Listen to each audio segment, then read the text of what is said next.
Phronsie pays a debt of gratitude. "And now I tell you," said Polly the next day, "let's make Jasper something. Can't we, Ma?" "Oh, do," cried all the other children. "Let's. But what'll it be, Polly?" "I don't know about this," interrupted Mrs. Pepper. "I don't see how you could get anything to him if you could make it." "Oh, we could, Mamsie," said Polly eagerly, running up to her, "for Ben knows, and he says we can do it." "Oh, well, if Ben and you have had your heads together, I suppose it's all right," laughed Mrs. Pepper, "but I don't see how you can do it." "Well, we can, Mother, truly," put in Ben. "I'll tell you how, and you'll say it'll be splendid. You see, Deacon Blodgett's going over to Hingham tomorrow. I heard him tell Miss Blodgett so, and he goes right past the hotel, and we can do it up real nice, and it'll please Jasper so, do, Mammy." "And it's real dull there," Jasper says, put in Polly persuasively. "And just think, Mammy, no brothers and sisters." And Polly looked around on the others. After that, there was no need to say anything more. Her mother would have consented to almost any plan then. "Well, go on, children," she said. "You may do it. I don't see but what you can get 'em there well enough, but I'm sure I don't know what you can make." "Can't we?" said Polly, and she knelt down by her mother's side and put her face in between the sewing in Mrs. Pepper's lap, and the eyes bent kindly down on her. "Make some little cakes. Real cakes, I mean."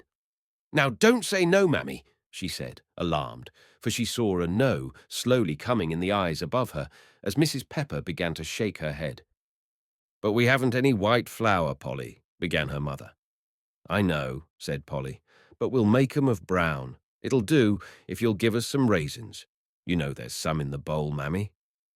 "I was saving them for a nest egg," said Mrs. Pepper, meaning at some future time to indulge in another plum pudding that the children so loved. "Well, do give 'em to us," cried Polly. "Do, Ma." "I want 'em for a plum pudding sometime," said Mrs. Pepper. "Ow!" And Joel, with a howl, sprung up from the floor, where he had been trying to make a cart for Baby out of an old box, and joined Mrs. Pepper and Polly. "No, don't give 'em away, Ma," he screamed. "Let's have our plum pudding. Now, Polly Pepper, you're going to bake up all our raisins in nasty little cakes, and—" "Joey," commanded Mrs. Pepper. "Hush! What word did you say?" "Well," blubbered Joel, wiping his tears away with his grimy little hand, "Polly's a-goin' to give—" "I should rather you'd never have a plum pudding than to say such words," said Mrs. Pepper, sternly, taking up her work again. "And besides, do you think what Jasper has done for you?" And her face grew very white around the lips. "Well, he can have plum puddings," said Joel, whimpering, "forever and ever, if he wants them, and—" "Well, Joey," said Polly, "there, don't feel bad." And she put her arms around him and tried to wipe away the tears that still rolled down his cheeks. "We won't give 'em if you don't want us to. But Jasper's sick, and there isn't anything for him to do, and—" Here she whispered slyly up into his ear, "Don't you remember how you liked folks to send you things when you had the measles?" "Yes, I know," said Joel, beginning to smile through his tears. "Wasn't it fun, Polly?" "I guess 'twas," laughed Polly back again, pleased at the return of sunshine. "Well, Jasper'll be just as pleased as you were, 'cause we love him and want to do something for him. He was so good to Phronsie." "I will, Polly, I will," cried Joel, completely won over. "Do let's make 'em for him, and put 'em in thick. Oh, thick as you can." And determined to do nothing by halves, Joel ran generously for the precious howl of raisins, and after setting it on the table, began to help Polly in all needful preparations. Mrs. Pepper smiled away to herself to see happiness restored to the little group, and soon a pleasant hum and bustle went on around the baking table, the center of attraction. "Now," said Phronsie, coming up to the table and standing on tiptoe to see Polly measure out the flour, "I'm a-going to bake something for my sick man, I am." "Oh, no, Phronsie, you can't," began Polly. "Hey?" asked Joel, with a daub of flour on the tip of his chubby nose, gained by too much peering into Polly's flour bag. "What did she say, Polly?" watching her shake the clouds of flour in the sieve. She said she was going to bake something for Jasper, said Polly. There, as she whisked in the flour. Now that's done. No, I didn't say Jasper, said Phronsie. I didn't say Jasper, she repeated emphatically. Why, what did you say, pet? Asked Polly, astonished, while little Davy repeated, What did you say, Phronsie? I said my sick man, said Phronsie, shaking her yellow head. Poor sick man. Who does she mean? Said Polly in despair, stopping a moment her violent stirring that threatened to overturn the whole cake bowl. I guess she means Prince, said Joel. Can't I stir, Polly? Oh, no, said Polly. Only one person must stir cake. Why? Asked Joel. Why, Polly? Oh, I don't know, said Polly. 'Cause 'tis so. Never mind now, Joel. Do you mean Prince, Phronsie? No, I don't mean Princey, said the child decisively. I mean my sick man. It's Jasper's father, I guess she means, said Mrs. Pepper, over in the corner. But what in the world? Yes, yes, cried Phronsie, perfectly delighted at being at last understood and hopping on one toe. My sick man. I shall give up, said Polly, tumbling over in a chair, with the cake spoon in her hand, from which a small sticky lump fell on her apron, which Joel immediately pounced upon and devoured. What do you want to bake, Phronsie? She gasped, holding the spoon sticking up straight and staring at the child. A gingerbread boy, said the child promptly. He'd like that best. Poor sick man. And she commenced to climb up to active preparations. A letter to Jasper. Mamsie, what shall we do? Implored Polly of her mother. I don't know, said her mother. However did that get into her head, do you suppose? I'm sure I can't tell, said Polly, jumping up and beginning to stir briskly to make up for lost time. Perhaps she heard us talking about Jasper's having to take care of his sick father, and how hard it must be to be sick away from home. Yes, said Phronsie, but he'll be glad to see my gingerbread boy, I guess. Poor sick man. Oh, Phronsie, cried Polly, in great distress. You aren't ever going to make a gingerbread boy today. See, we'll put in a cunning little cake for Mr. King, full of raisins, Phronsie. Won't that be lovely? And Polly began to fill a little scallop tin with some of the cake mixture. No, said the child, eyeing it suspiciously. That isn't like a gingerbread boy, Polly. He'll like that best. Mamsie, said Polly, we can't let her make a dreadful, horrid gingerbread boy to send Mr. King. He never'll let Jasper come here again. Oh, let her, cried Joel. She can bake it, and Dave and I'll eat it. And he picked up a raisin that had fallen under the table and began crunching it with great gusto. That wouldn't be fair, said Polly gloomily. Do get her off from it, Mammy. Phronsie, said Mrs. Pepper, going up back of the child, who sat patiently in her high chair waiting for Polly to let her begin.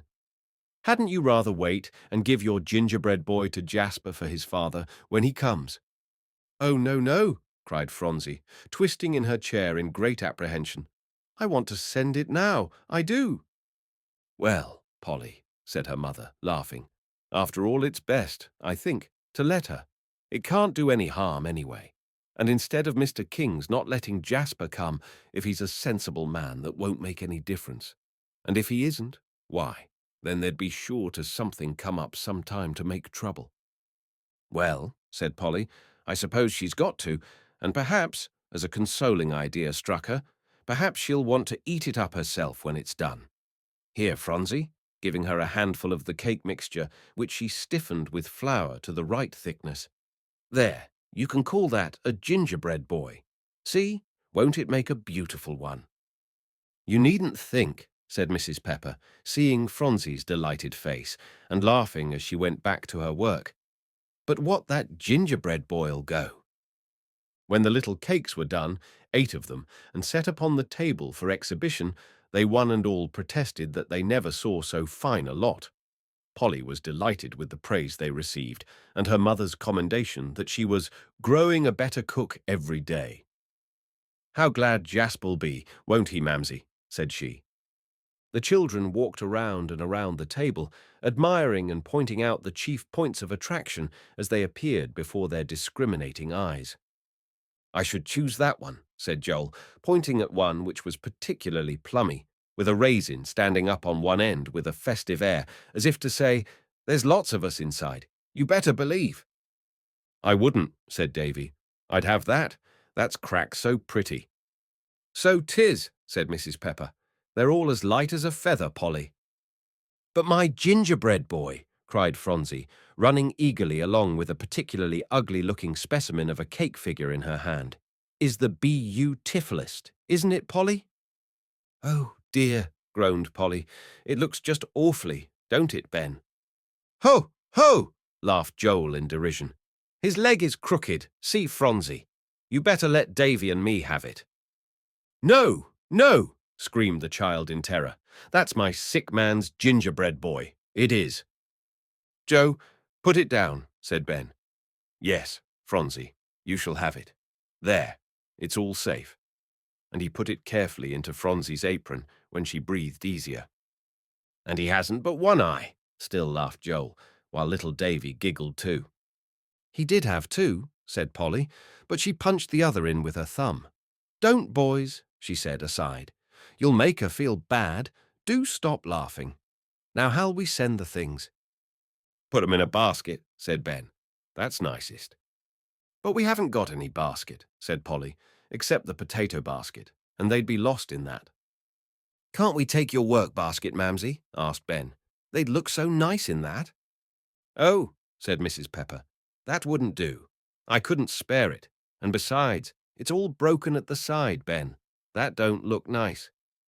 "Oh, dear," said Polly, sitting down on one of the hard wooden chairs to think, "I do wish we had things nice to send to sick people." And her forehead puckered up in a little hard knot. "We'll have to do 'em up in a paper, Polly," said Ben.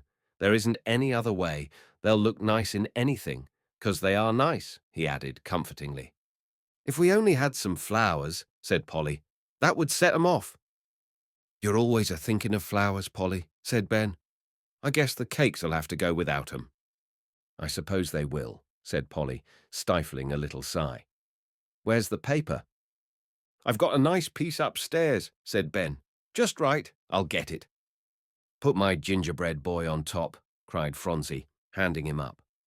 So Polly packed the little cakes neatly in 2 rows and laid the gingerbread boy in a fascinating attitude across the top. "He looks as if he'd been struck by lightning," said Ben, viewing him critically as he came in the door with the paper. "Be still," said Polly, trying not to laugh.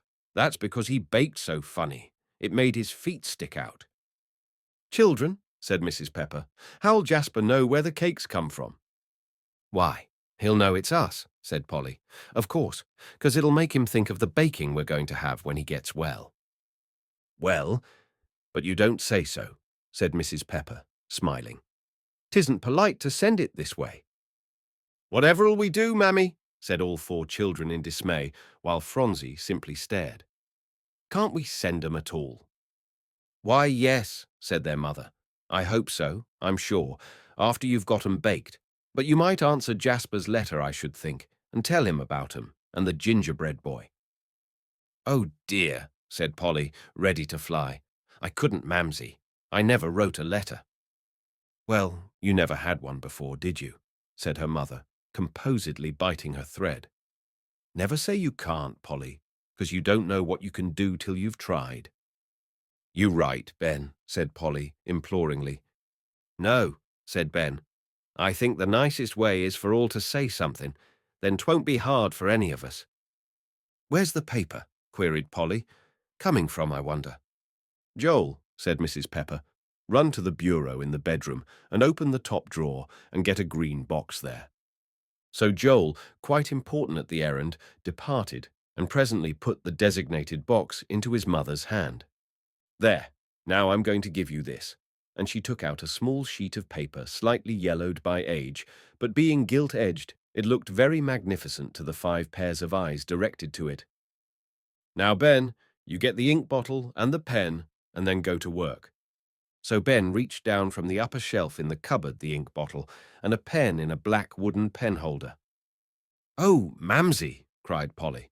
"That's where Phronsie bit it off when she was a baby, isn't it?" Holding up the stubby end where the little ball had disappeared. "Yes," said Mrs. Pepper. "And now you're going to write about her gingerbread boy with it. Well, time goes, to be sure." And she bent over her work again, harder than ever. Poor woman. If she could only scrape together enough money to get her children into school, that was the earnest wish of her heart. She must do it soon, for Ben was 12 years old, but with all her strivings and scrimpings, she could only manage to put bread into their mouths and live from day to day. "I know I ought to be thankful for that," she said to herself, not taking time even to cry over her troubles. But oh, the learning, they must have that. "Now," said Polly, "how'll we do it, Ben?" as they ranged themselves around the table on which reposed the cakes. "You begin." "How do folks begin a letter?" asked Ben in despair of his mother. "How did Jasper begin his?" asked Mrs. Pepper back again. "Oh," cried Polly, running into the bedroom to get the precious missive. "Dear Miss Polly," that's what it says. "Well," said Mrs. Pepper, "then you'd better say, 'Dear Mr. Jasper,' or you might say, 'Dear Mr. King.'" "Oh, dear," cried Polly. "That would be the father then. Suppose he should think we wrote to him." And Polly looked horror-stricken to the last degree. There 'tis," said Ben. "Dear Mr. Jasper. Now what'll we say?" "Why, say about the cakes," replied Polly. "And the gingerbread boy," cried Phronsie. "Oh, tell about him, Polly, do." "Yes, yes, Phronsie," said Polly. "We will. Why, tell him how we wish he could have come, and that we baked him some cakes, and that we do so want him to come just as soon as he can." "All right," said Ben. So he went to work laboriously, only his hard breathing showing what a hard task it was as the stiff old pen scratched up and down the paper. "There, that's done," he cried at length in great satisfaction, holding it up for inspection. "Oh, I do wish," cried Polly in intense admiration, "I could write so nice and so fast as you can, Ben." "Read it, Polly," said Mrs. Pepper in pride. So Polly began. "Dear Mr. Jasper, we were all dreadfully sorry that you didn't come, and so we baked you some cakes. You didn't say anything about his being sick, Ben." "I forgot it," said Ben, "but I put it in farther down. You'll see if you read on. Baked you some cakes, that is, Polly did, for this is Ben that's writing." "You needn't said that, Ben," said Polly, dissatisfied. "We all baked 'em, I'm sure. And just as soon as you get well, we do want you to come over and have the baking. We're real sorry you're sick. Boneset's good for colds." "Oh, Ben," said Mrs. Pepper, "I guess his father knows what to give him." "And oh, the bitter stuff," cried Polly with a wry face. "Well, it's hard work to write," said Ben, yawning. "I'd rather chop wood." "I wish knew how," exclaimed Joel longingly. "Just you try every day. Ben'll teach you, Joe," said his mother eagerly. "And then I'll let you write." "I will," cried Joe. "Then, Dave, you'll see how I'll write, I tell you." "And I'm going to Ma, can't I?" said Davy, unwilling to be outdone. "Yes, you may, be sure," said Mrs. Pepper, delighted. "That'll make a man of you fast." "Oh, boys," said Polly, lifting a very red face, "you joggle the table so I can't do anything." "I wasn't joggling," said Joel. "The old thing tipped. Look," he whispered to Davy. "See, Polly, she's writing crooked." So while the others hung around her and looked over her shoulder while they made their various comments, Polly finished her part and also held it up for inspection. "Let us see," said Ben, taking it up. "It's after Boneset's good for colds," said Polly, puckering up her face again at the thought. "We most of us knew you were sick. I'm Polly now, because you didn't come, and we liked your letter telling us so." "Oh, Polly, we weren't glad to hear he was sick," cried Ben in horror. "I didn't say so," cried Polly, starting up. "Why, Ben Pepper, I never said so," and she looked ready to cry. "It sounds something like it, don't it, Mammy?" said Ben, unwilling to give her pain, but appealing to Mrs. Pepper. Polly didn't mean it, said her mother consolingly. But if I were you, I'd say something to explain it. I can't put anything in now, said poor Polly. There isn't any room nor any more paper either. What shall I do? I told you, Ben, I couldn't write. And Polly looked helplessly from one to the other for comfort. Yes, you can, said Ben. There, now I'll show you. Write it fine, Polly. You write so big. Little bits of letters, like these. So Polly took the pen again with a sigh. Now he won't think so, I guess, she said, much relieved, as Ben began to read again. I'll begin yours again, Ben said.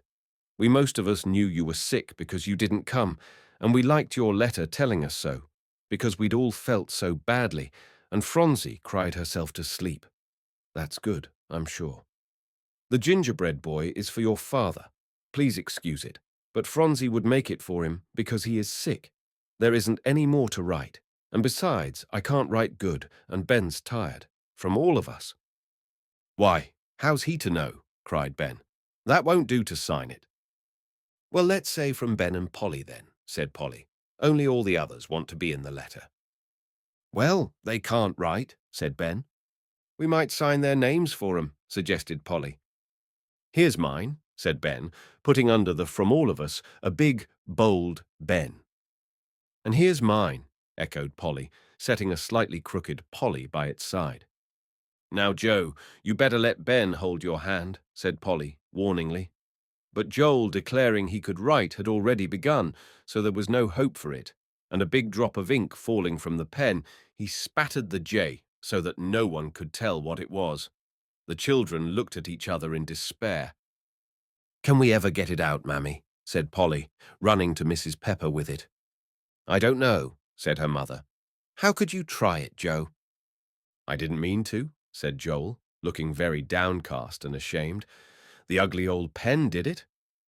Well, said Polly, it's got to go, we can't help it. But she looked so sorrowful over it that half the pleasure was gone for Ben, for Polly wanted everything just right and was very particular about things. Now, Dave. Ben held his hand, and David went down next to Joel. But when it was Phronsie's turn, she protested that Polly, and no one else, must hold her hand. It's a dreadful hard name to write. Phronsie is, said Polly, as she guided Phronsie's fat little hand that clung faithfully to the stubby old pen. There, it's over now, she cried, and I'm thankful. I wouldn't write another for anything. Read it all over now, Ben, cried Mrs. Pepper, and don't speak, children, till he gets through. Don't it sound elegant? Said Polly, clasping her hands when he had finished. I didn't think we ever could do it so nice. Did you, Ben? No, indeed I didn't, replied Ben, in a highly ecstatic frame of mind. Now, oh, what'll we do for an envelope? He asked in dismay. You'll have to do without that, said Mrs. Pepper, for there isn't any in the house. But see here, children, she added, as she saw the sorry faces before her. You just fold up the letter and put it inside the parcel. That'll be just as good. Oh dear, said Polly, but it would have been splendid the other way, Mammy, just like other folks. You must make believe this is like other folks, said Mrs. Pepper cheerily, when you can't do any other way. Yes, said Ben. That's so, Polly. Tie 'em up quick's you can, and I'll take 'em over to Deacon Blodgett's, for he's going to start early in the morning. So after another last look all around, Polly put the cakes in the paper and tied it with 4 or 5 strong knots to avoid all danger of its undoing. He never'll untie it, Polly, said Ben. That's just like a girl's knots. Why didn't you tie it then? Said Polly. I'm sure it's as good as a boy's knots, and they always muss up a parcel so. And she gave a loving, approving little pat to the top of the package, which, despite its multitude of knots, was certainly very neat indeed. Ben, grasping the pen again. Here goes for the direction. Dearie. Yes, said Polly. I forgot all about that. I thought 'twas done. How do you suppose he'd get it? Asked Ben, coolly beginning the M. I don't know, replied Polly, looking over his shoulder. Suppose anybody else had eaten 'em up, Ben? And she turned pale at the very thought. There, said Ben, at last, after a good many flourishes. Now 'tis done. You can't think of another thing to do to it, Polly. Mamsie, see, cried Polly, running with it to Mrs. Pepper. Isn't that fine? Mr. Jasper E. King at the Hotel Hingham. Yes, said Mrs. Pepper, admiringly, to the content of all the children. I should think it was. Let me take it in my hand, screamed Joel, reaching eagerly up for the tempting brown parcel. Be careful then, Joe, said Polly, with an important air. So Joel took a comfortable feel, and then Davy must have the same privilege. At last it was off, and with intense satisfaction the children watched Ben disappear with it down the long hill to Deacon Blodgett's. The next day Ben came running in from his work at the Deacon's. "Oh, Polly, you had 'em!" he screamed, all out of breath. "You had 'em!" "Had what?" asked Polly in astonishment. "Oh, Benzie, what do you mean?" "Your flowers," he panted. "You sent some flowers to Jasper." "Flowers to Jasper," repeated Polly, afraid Ben had gone out of his wits. "Yes," said Ben. "I'll begin at the beginning. You see, Polly, when I went down this morning, Betsy was to set me to work. Deacon Blodgett and Mrs. Blodgett had started early, you know, and while I was a-cleaning up the woodshed, as she told me, all of a sudden she said, as she stood in the door looking on, 'Oh, Ben, Miss Blodgett took some posies along with your parcel.' 'What?' said I. I didn't know as I'd heard straight. 'Posies,' I said, says Betsy. 'Beautiful ones they were, too, the best in the garden. I heard her tell Mr. Blodgett it would be a pity if that sick boy couldn't have some flowers, and she knew the Pepper children were crazy about 'em, so she twisted 'em in the string around the parcel, and there they stood up and looked fine, I tell you, as they drove away.' So, Polly." "Benzie Pepper," cried Polly, taking hold of his jacket and spinning him round. "I told you so. I told you so." "I know you did," said Ben, as she gave him a parting whirl, "and I wish you'd say so about other things, Polly, if you can get 'em so easy." Jolly days.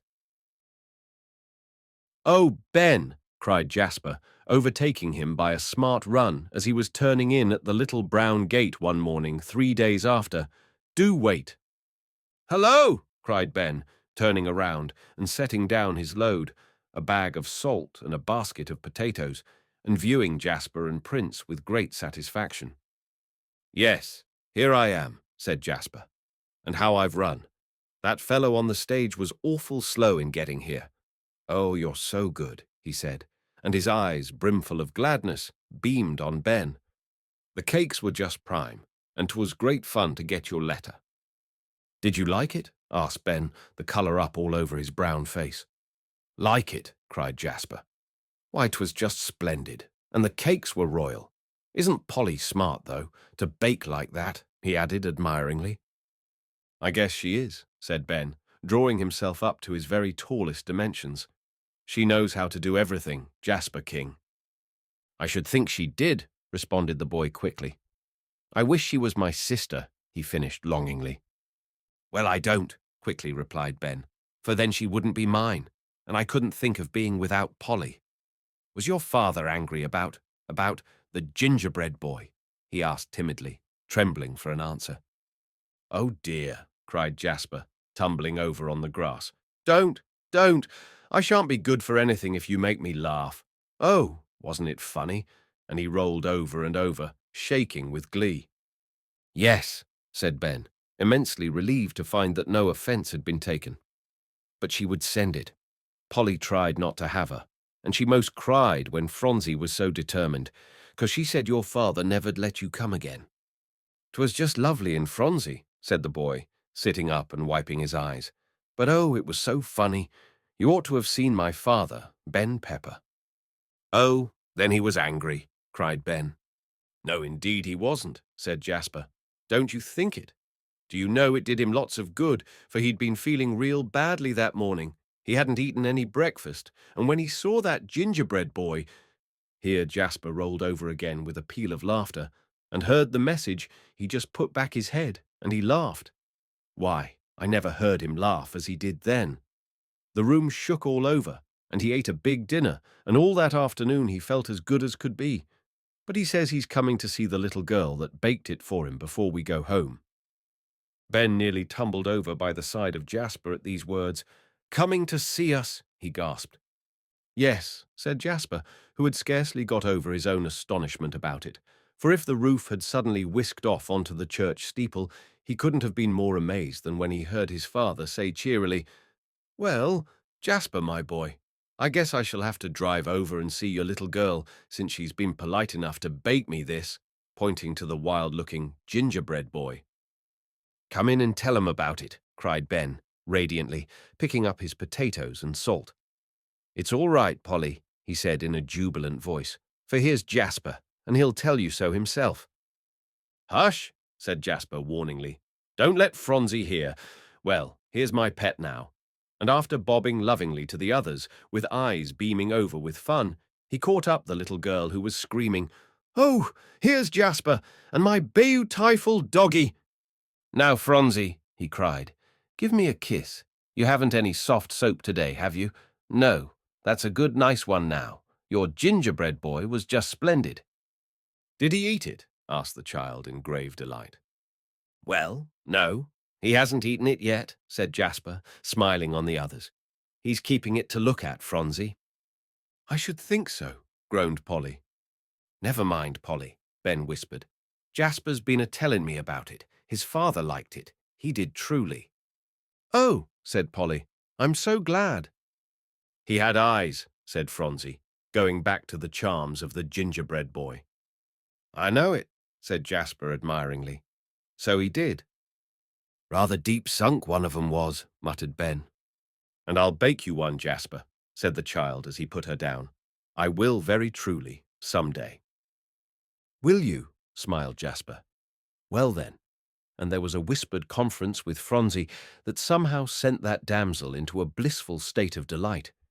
And then, while Phronsie monopolized Prince, Jasper told them all about the reception of the parcel, how very dull and forlorn he was feeling that morning, Prince and he shut up indoors, and how his father had had a miserable night and had eaten scarcely no breakfast, and just at this juncture there came a knock at the door. "And," said Jasper, "your parcel walked in, all dressed up in flowers." "They weren't our flowers," said Polly, honestly. "Mrs. Blodgett put 'em on." "Well, she couldn't have, if you hadn't sent the parcel," said Jasper, in a tone of conviction. Then he launched out into a description of how they opened the package, Prince looking on and begging for one of the cakes. "Oh, didn't you give him one?" cried Polly at this. "Good old Prince." "Yes, I did," said Jasper. "The biggest one of all." "The one I guess," interrupted Joel, "with the big raisin on top." Polly spoke up quickly to save any more remarks on Joel's part. "Now tell us about your father and the gingerbread boy." So Jasper broke out with a merry laugh into this part of the story, and soon had them all in such a gale of merriment that Phronsie stopped playing out on the doorstep with Prince and came in to see what the matter was. "Never mind," said Polly, trying to get her breath, just as Jasper was relating how Mr. King set up the gingerbread boy on his writing table before him, while he leaned back in his chair for a hearty laugh. "And to make it funnier still," said Jasper, "don't you think, a little pen wiper he has, made like a cap, hanging on the pen rack above him, tumbled off just at this very identical minute, right on the head of the gingerbread boy, and there it stuck." "Oh!" they all screamed. "If we could only have seen it!" "What was it?" asked Phronsie, pulling Polly's sleeve to make her hear. So Jasper took her in his lap and told how funny the gingerbread boy looked with a cap on, and Phronsie clapped her hands and laughed with the rest, till the little old kitchen rang and rang again. And then they had the baking, and Polly tied one of her mother's ample aprons on Jasper, as Mrs. Pepper had left directions if he should come while she was away, and he developed such a taste for cookery, and had so many splendid improvements on the Peppers' simple ideas, that the children thought it the most fortunate thing in the world that he came, and one and all voted him a most charming companion. "You could cook a Thanksgiving dinner in this stove, just as easy as not," said Jasper, putting into the oven something on a little cracked plate that would have been a pie if there were any center.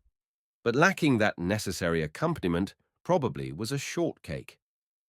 "Just as easy as not," he repeated with emphasis, slamming the door to give point to his remarks. No, you couldn't either, said Ben at the table with equal decision. Not a bit of it, Jasper King. Why, Ben Pepper? Asked Jasper. That oven's big enough. I should like to know why not. 'Cause there isn't anything to cook, said Ben coolly, cutting out a piece of dough for a jumble. We don't keep Thanksgiving. Not keep Thanksgiving, said Jasper, standing quite still. Never had a Thanksgiving. Well, I declare. And then he stopped again. Yes, answered Ben. We had one once. 'Twas last year, but that wasn't much. Well then, said Jasper, leaning over the table, I'll tell you what I should think you'd do. Try Christmas. Oh, that's always worse, said Polly, setting down her rolling pin to think, which immediately rolled away by itself off from the table. We never had a Christmas, said little Davy reflectively. What are they like, Jasper? Jasper sat quite still and didn't reply to this question for a moment or two. To be among children who didn't like Thanksgiving and who never had seen a Christmas and didn't know what it was like was a new revelation to him. They hang up stockings, said Polly softly. How many times she had begged her mother to try it for the younger ones, but there was never anything to put in them, and the winters were cold and hard, and the strictest economy only carried them through. Oh, said little Phronsie in horror. Are there feet in 'em, Polly? No, dear, said Polly, while Jasper, instead of laughing, only stared. Something requiring a deal of thought was passing through the boy's mind just then. They shall have a Christmas, he muttered. I know father'll let me. But he kept his thoughts to himself, and becoming his own gay, kindly self, he explained and told to Phronsie and the others so many stories of past Christmases he had enjoyed that the interest over the baking soon dwindled away, until a horrible smell of something burning brought them all to their senses. Oh, the house is burning, cried Polly. Oh, get a pail of water. 'Tisn't either, said Jasper, snuffing wisely. Oh, I know. I forgot all about it. I do beg your pardon. And running to the stove, he knelt down and drew out of the oven a black, odorous mass, which with a crestfallen air he brought to Polly. I'm no end sorry I made such a mess of it, he said. I meant it for you. 'Tisn't any matter, said Polly kindly. And now do you go on, cried Joel and David, both in the same breath. All about the tree, you know. Yes, yes, said the others. If you're not tired, Jasper? Oh, no, cried their accommodating friend. I love to tell about it. Only wait. Let's help Polly clear up first. So after all traces of the frolic had been tidied up and made nice for the mother's return, they took seats in a circle, and Jasper regaled them with story and reminiscence, till they felt as if fairyland were nothing to it. How did you ever live through it, Jasper King? Said Polly, drawing the first long breath she had dared to indulge in. Such an elegant time. Jasper laughed. I hope I'll live through plenty more of them, he said merrily. We're going to Sister Marian's again, Father and I. We always spend our Christmas there, you know, and she's to have all the cousins, and I don't know how many more, and a tree, but the best of all, there's going to be a German carol sung by choir boys. I shall like that best of all. What are choir boys? Asked Polly, who was intensely fond of music. In some of the churches, explained Jasper, the choir is all boys, and they do chant and sing anthems perfectly beautifully, Polly. Do you play on the piano and sing? Asked Polly, looking at him in awe. Yes, said the boy simply. I've played ever since I was a little fellow, no bigger'n Phronsie. Oh, Jasper, cried Polly, clasping her hands, her cheeks all aflame. Do you mean to say you do really and truly play on the piano?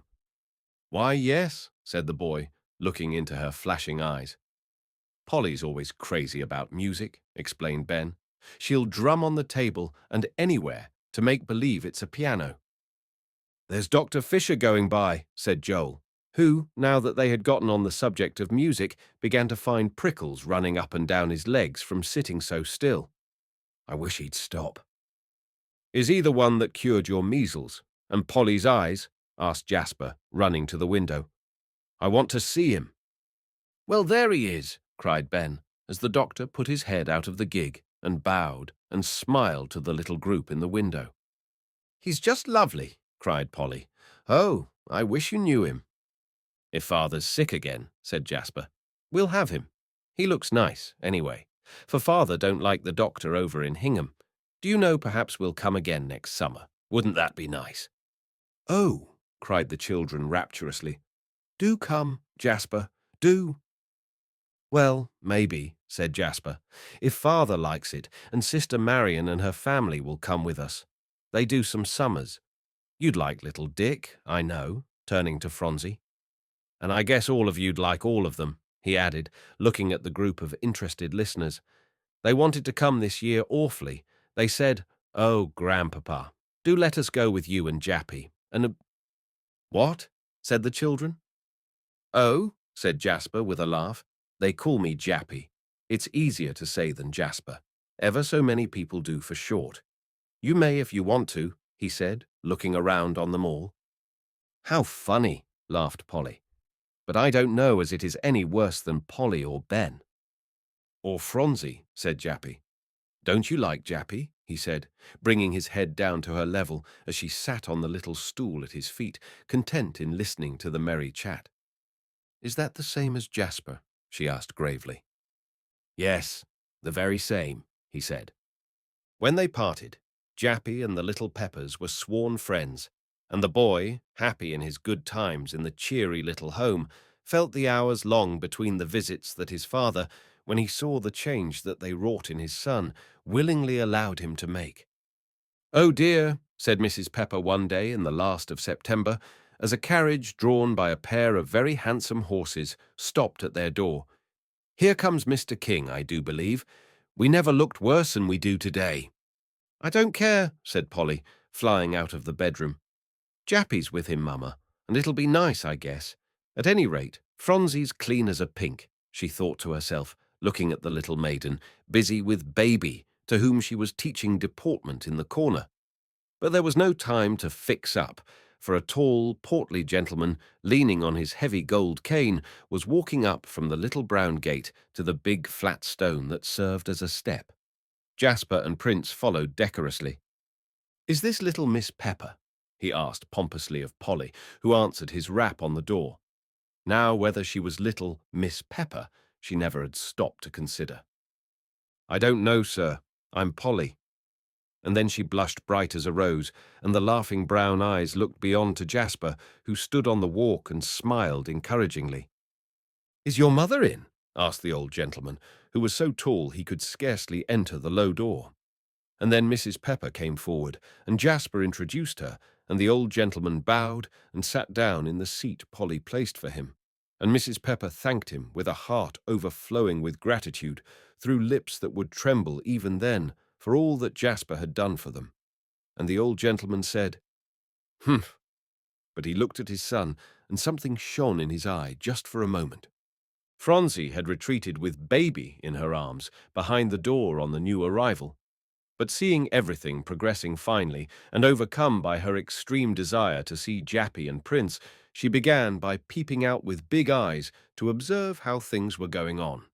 Just then the old gentleman happened to say, Well, where is my little girl that baked me a cake so kindly? Then Phronsie, forgetting all else but her poor sick man, who also was Jasper's father, rushed out from behind the door, and coming up to the stately old gentleman in the chair, she looked up pityingly and said, shaking her yellow head, Poor sick man, was my boy good? After that, there was no more gravity and ceremony. In a moment, Phronsie was perched upon old Mr. King's knee and playing with his watch, while the others, freed from all restraint, were chatting and laughing happily, till some of the cheeriness overflowed and warmed the heart of the old gentleman. We go tomorrow, he said, rising and looking at his watch. Why, is it possible that we have been here an hour? There, my little girl, will you give me a kiss? And he bent his handsome old head down to the childish face, upturned to his confidingly. Don't go, said the child, as she put up her little lips in grave confidence. I do like you, I do. Oh, Phronsie, began Mrs. Pepper. Don't reprove her, madam, said the old gentleman, who liked it immensely. Yes, we go tomorrow, he said, looking around on the group to whom this was a blow they little expected. They had surely thought Jasper was to stay a week longer. I received a telegram this morning that I must be in the city on Thursday. And besides, madam, he said, addressing Mrs. Pepper, I think the climate is bad for me now, as it induces rheumatism. The hotel is also getting unpleasant. There are many annoyances that I cannot put up with, so that altogether I do not regret it. Mrs. Pepper, not knowing exactly what to say to this, wisely said nothing. Meantime, Jappy and the little Peppers were having a sorry time over in the corner by themselves. "Well, I'll write," cried Jasper, not liking to look at Polly just then, as he was sure he shouldn't want anyone to look at him if he felt like crying. "And you must answer 'em all." "Oh, we will," they cried. "And Jappy, do come next summer," said Joel. "If father'll only say yes, we will, I tell you," he responded eagerly.